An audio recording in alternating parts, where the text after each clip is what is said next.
Quel échec pour l'Europe, hein. Donc effectivement, on a épuisé un petit peu pour l'instant notre arsenal de sanctions. Ouais. Il faudra bien passer à quelque chose d'autre. Et là, il faudra faire preuve d'imagination et surtout de courage. On a pratiquement tout sanctionné. On peut citer le titane.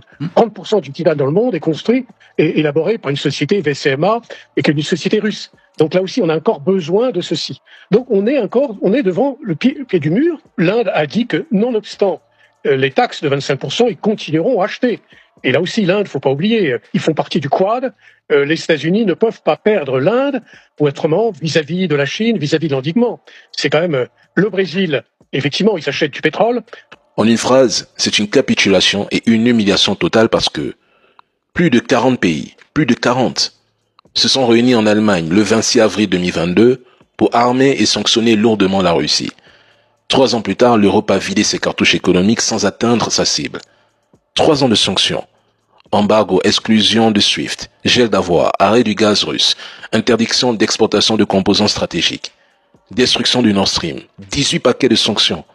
Résultat, le rouble tient. Moscou réoriente son commerce vers l'Asie, les BRICS se renforcent et l'Europe, elle, retourne au charbon et achète du GNL américain 3 fois plus cher et de mauvaise qualité.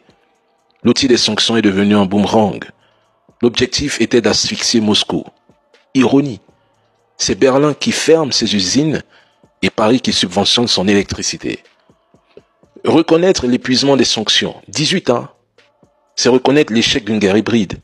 L'Europe a cru qu'elle pouvait faire tomber une puissance nucléaire sans un seul tir.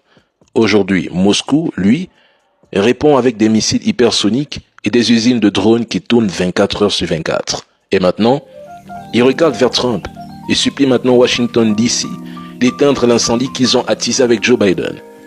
Ils ne veulent plus la guerre, mais ils n'ont pas les moyens de faire la paix.